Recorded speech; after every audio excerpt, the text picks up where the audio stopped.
Olá, que a graça e a paz de Deus nosso Pai e de nosso Senhor e Salvador Jesus Cristo sejam com todos vós. Você está assistindo o vídeo de número 81 da série Estudos Bíblicos, onde estamos aqui transmitindo a você algumas lições de estudos bíblicos do livro Estudos Bíblicos da CPB, edição de 1955. E este é o quinto vídeo que estamos regravando, que já estava gravado, mas nós o perdemos e ele está sendo regravado. Eu quero, antes de nós começarmos, de fazermos a oração e começarmos, quero indicar a vocês mais uma Bíblia. Essa Bíblia eu já possuo há algum tempo, não a adquiri recentemente, mas eu creio que será de muita importância indicá-la a vocês. Essa Bíblia é a Bíblia Palavra-Chave. Ela vem em uma caixinha, tá vendo? Assim, olha. Uma caixinha marrom, eu não sei se tem outras cores, mas é uma Bíblia muito caprichada, né? E quando você remove ela da caixinha, ó, você tira ela da caixinha, aqui tem uma parte, aqui tem a outra caixinha. É uma Bíblia muito grossa também, muito espessa. E ela é uma Bíblia de estudo em hebraico e grego. Não que ela seja em hebraico e grego, né? Mas ela é em português e ela possui algumas palavras sublinhadas. Então, quando você quer saber, quer pesquisar melhor o significado dessa palavra no idioma original, você pode ir ao final da Bíblia, você tem ali o dicionário de Strong, tanto de hebraico do Antigo Testamento, quanto o de grego do Novo Testamento, e você pode então ir ali e fazer a sua consulta, fazer a sua pesquisa sobre o significado daquela palavra. Então é um recurso muito importante para aqueles pesquisadores das Escrituras que gostam mesmo de examinar mais a fundo para compreender a palavra de Deus, e eu indico muito a vocês. Essa Bíblia ela tem me ajudado muito, inclusive os livros que eu tenho escrito. No primeiro que eu escrevi, Em Defesa da Fé, uma vez dado aos santos, e no terceiro que eu estou escrevendo agora, eu pretendo terminar esse ano de 2020 ou no início do ano de 2021, que é a suplantação do mistério e a perpetuação dos conceitos trinitários. Então ela tem me ajudado nesse sentido. E eu creio que mesmo você não sendo um escritor, sendo apenas um pesquisador das Escrituras, ela também vai ajudar muito a você, aos seus familiares, aí durante os estudos de vocês, tá certo? Então, tendo feito essa indicação, eu quero convidar a você para orar junto comigo. Eu vou me ajoelhar aqui, se você puder também ajoelhe aí, para de forma reverente nós nos inclinarmos perante o soberano do universo, para elevarmos a Ele uma prece, antes de iniciar então o estudo de número 81 da nossa série de estudos bíblicos. Vamos orar?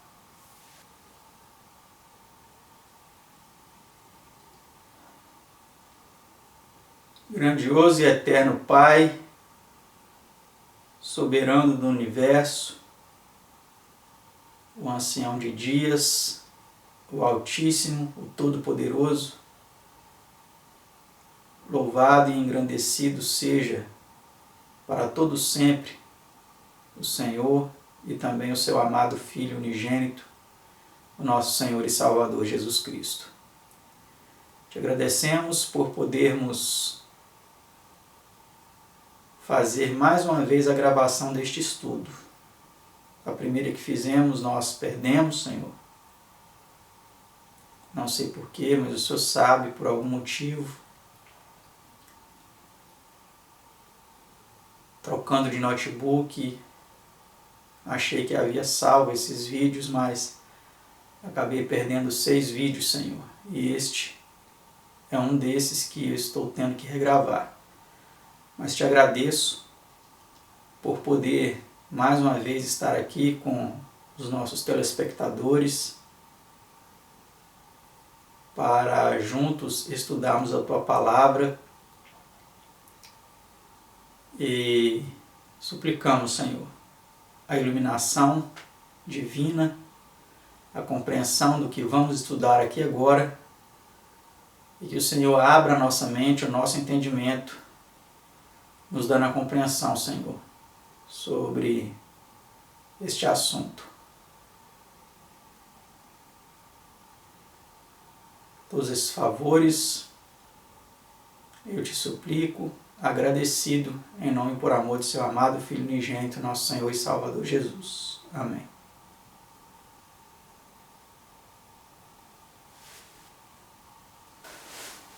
Então, como você já viu aí na tela, o estudo de número 81 tem como título O Tamanho do Dia do Senhor. Este estudo é um estudo composto por 11 perguntas e respostas e algumas notas. E nós o faremos agora. É um estudo um pouco menor, com apenas 11 perguntas. E nós vamos entender qual é o tamanho do dia do Senhor. A Bíblia sempre menciona, né, sobre o dia do Senhor, que ele será um dia terrível, que ele será um dia de muitas calamidades. E nós vamos entender pela palavra de Deus qual é o tamanho desse dia do Senhor. Será que é um dia realmente literal ou não? Vamos entender um pouco isso aí através do estudo de hoje. A pergunta de número 1 é a seguinte: qual é o característico do dia do Senhor? Vamos ver então? A resposta diz assim: o grande dia do Senhor está perto e se apressa muito a voz do dia do Senhor. Amargamente clamará ali o homem poderoso. Aquele dia é um dia de indignação, dia de tribulação e de angústia, dia de alvoroço e de assolação, dia de trevas e de escuridão, dia de nuvens e de densas trevas. Sofonias 1, 14 e 15. Então essas são as características do dia do Senhor, né? Será um dia bem terrível, de tribulação, de angústia, de alvoroço, de trevas, né, e escuridão, de assolação, ou seja, de destruição, né? Será um dia realmente muito terrível. Vamos para a pergunta 2. Sobre quais das 7 pragas deve esse dia começar? Então, olha aqui que interessante. Vamos agora entender quando que esse dia começa e sobre qual das 7 pragas. A pergunta está em Apocalipse 6, 12 a 17, que diz: E havendo aberto o 6º selo, olhei e eis que houve um grande tremor de terra, porque é vindo o grande dia da sua ira, e quem poderá subsistir? Eu gosto muito da tradução, essa aqui, Almeida Corrigida Fiel, mas com relação a esse texto, eu gosto muito da tradução da Almeida Revista e Atualizada, que diz: porque é vindo o grande dia da ira deles, e não da sua ira, porque da sua ira dá a entender que é de apenas uma pessoa, mas da ira deles ali traz uma conotação, né, daquelas pessoas que estarão olhando, vão ver Jesus vindo nas nuvens dos céus. E o texto lá diz que fala Todo-Poderoso, né, se referindo ao Pai, sentado no trono, e da ira do Cordeiro. Aí depois o texto complementa, né, com a parte que nós lemos aqui. Você viu que tem uma reticências aí, não citamos todos os versos de Apocalipse 6, 12 e 17. E aí complementa dizendo, porque é vindo o grande dia da ira deles, e quem poderá subsistir? Então, respondendo aí a pergunta sobre qual das 7 pragas esse dia vai começar, o texto aí não foi muito conclusivo, mas nós entendemos que é sobre a 7ª praga. Aí no 6º selo, quando é aberto o 6º selo, ocorrerá também a 7ª praga do Apocalipse, né? Onde fala também que vai ter um grande terremoto e etc. Vamos para a pergunta 3. Que sinais haveriam de aparecer na época deste selo? Vamos ver que sinais. O sol tornou-se negro como o saco de cilício, e a lua tornou-se como sangue, e as trevas do céu caíram sobre a terra, como quando a figueira lança de si os seus figos verdes, abalada por um forte vento. Apocalipse 6, 12 a 13. Aí temos uma nota explicativa sobre esse texto. Para as datas e cumprimentos destes sinais, ver os estudos das páginas 304 e 312, que foram os temas que já apresentamos, os temas 69 e 71. O terremoto de Lisboa de 1755, que é mencionado à página 279 do livro Estudos Bíblicos, não deve ser confundido com o que ocorrerá por ocasião da 7ª praga, Apocalipse 16, versículo 18. Então vem aí a confirmar que falamos que o 6º selo aí, então corresponde ao período também da 7ª praga. E esse terremoto será um terremoto muito maior, muito mais terrível do que o terremoto de Lisboa de 1755. Então, respondendo a pergunta, quais sinais deveriam de aparecer, né, a esta época, temos aí os eventos que aconteceram no século XIX, né, o escurecimento do Sol e da Lua e a queda das estrelas, que já estão nos estudos 69 e 71 que já fizemos. Então, se você quer mais detalhes, se você já assistiu e se lembra, tudo bem. Agora, se você não se lembra e quer revisar, você pode aí assistir os vídeos que já gravamos, está na nossa playlist do canal. Você pode buscar estes temas para se inteirar melhor do assunto. Vamos para a pergunta 4ª, que é uma pergunta curtinha. Sob que selo virá o Senhor? Então, lá no Apocalipse tem os 7 selos, né? E vamos ver agora sobre qual selo o Senhor virá. E havendo aberto o 7º selo, fez-se silêncio no céu, quase por meia hora. Apocalipse 8, versículo 1.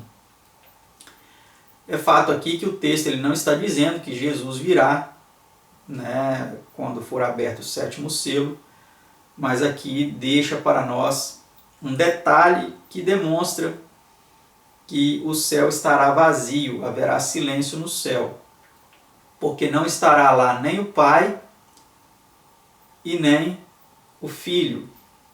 Ambos virão a esta terra, e todos os anjos com eles, e o céu estará em silêncio por quase meia hora, que profeticamente é um período de 7 dias. Ou seja, se você pegar um dia para cada ano, então um dia são 360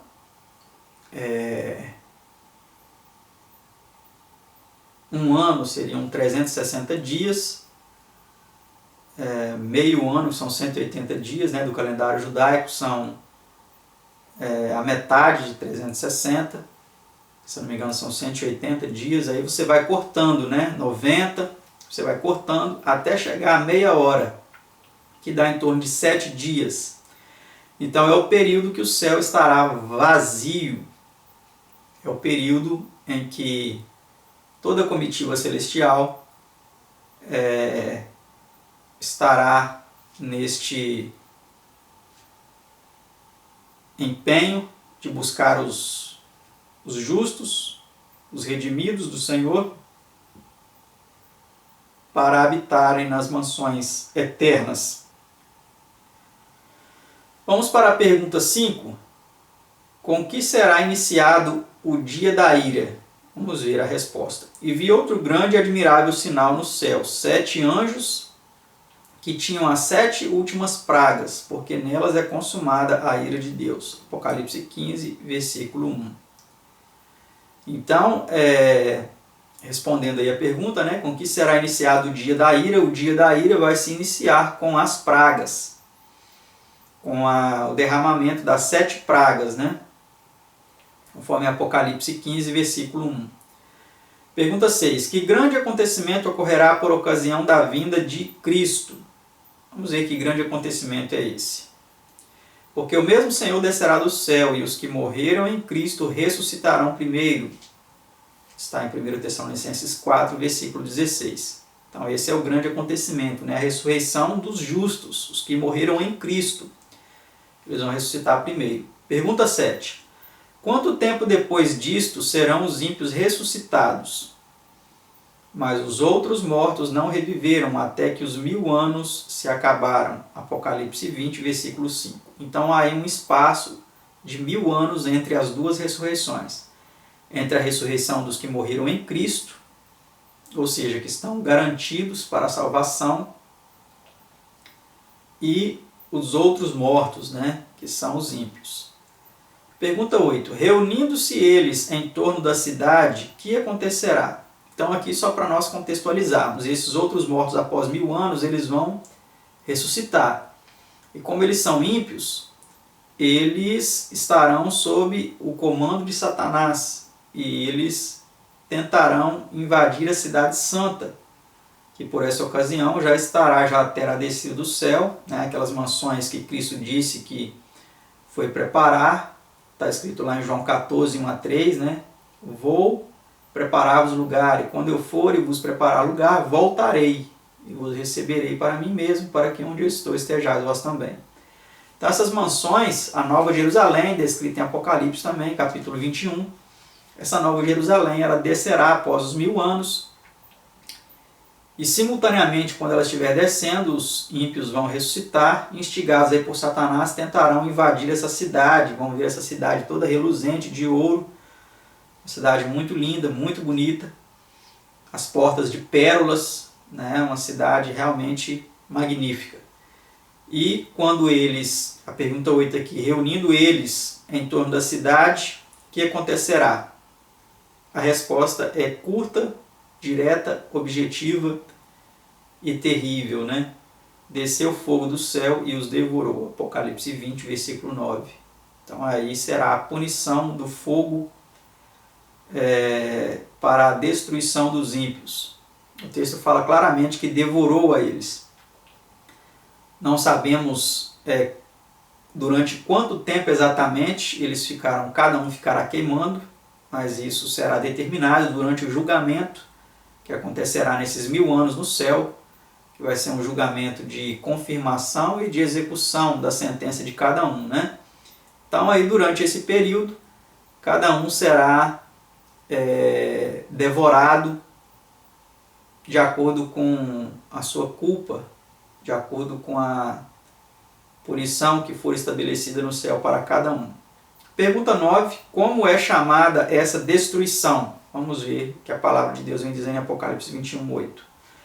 Mas quanto aos tímidos e aos incrédulos e aos abomináveis e aos homicidas e aos que se prostituem e aos feiticeiros e aos idólatras e a todos os mentirosos, a sua parte será no lago que arde com fogo e enxofre, o que é a segunda morte.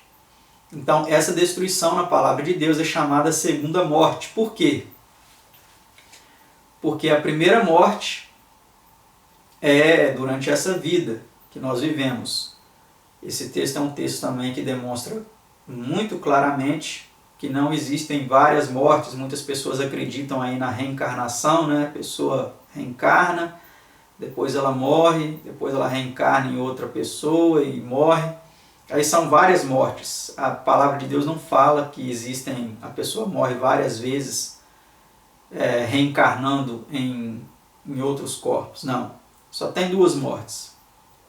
Existe um texto de Hebreus também, que eu vou colocar aí na tela para vocês, que diz, isso não é um assunto do nosso tema, mas só porque, para explicar melhor esse detalhe aqui, né, eu estou mencionando. Então tem um texto de Hebreus que fala claramente para nós também que aos homens está destinado a morrerem uma só vez e vindo depois disso o juízo. Então essa segunda morte é após o juízo. O juízo de execução, então, será a segunda morte para todos os ímpios. Vamos então para a penúltima pergunta de nosso estudo, a pergunta 10. Para que estão reservados os céus e a terra que agora existem? Vamos ver a resposta aí em seguida. Veja em sua tela aí. Mas os céus e a terra que agora existem, pela mesma palavra, se reservam como tesouro e se guardam para o fogo, até o dia do juízo e da perdição dos homens ímpios. 2 Pedro 3, versículo 7. Quando o fogo vindo do céu destruir os ímpios, a própria terra será queimada e purificada. Então, aí respondendo a pergunta, né, os céus e a terra que agora existem, eles estão reservados, eles estão esperando este momento. Eles aguardam, né, o momento nos quais serão destruídos pelo fogo do juízo de Deus e da perdição dos homens ímpios. E é o mesmo fogo que vai purificar a terra, né, para que ela seja aí restaurada, renovada, então, e volte a ser aquele paraíso que era antes. Pergunta 11 e última desse estudo. Está esse dia de queima incluído no dia do Senhor? Então aqui é uma pergunta interessante, porque visto que a primeira ressurreição aí inaugura então esse período de 1000 anos, depois com o encerramento desses 1000 anos acontecerá a segunda ressurreição, também a punição dos ímpios, né? Essa pergunta é uma pergunta interessante. Está esse dia de queima incluído no dia do Senhor? Vamos ver aí a resposta então. Mas o dia do Senhor virá como o ladrão de noite, no qual os céus passarão com grande estrondo e os elementos ardentes se desfarão, e a terra e as obras que nela há se queimarão. 2 Pedro 3, versículo 10. Olha que interessante. Então aí fala que no dia do Senhor acontecerá a volta de Jesus, né? Ele virá como ladrão, e depois também acontecerá o quê? A queima da terra, né? As coisas que existem aqui vão se desfazer, os elementos, né? Tudo será destruído pelo fogo para ser então renovado, restaurado, porque essa terra está maculada, né, pelo pecado. O pecado afetou essa terra em todos os aspectos, então ela será restaurada por Deus. Vamos aí para a nota final de explicação e conclusão de nosso estudo, que diz assim: o dia do Senhor, por conseguinte, começa com as 7 últimas pragas e a vinda de Cristo, e estende-se por 1000 anos, ou até que os ímpios sejam destruídos e a terra seja renovada e dada aos santos. Essa explicação faz muito sentido, porque a própria palavra de Deus vem dizendo que um dia para Deus é como 1000 anos e 1000 anos como um dia. Deus não tem essa questão de tempo.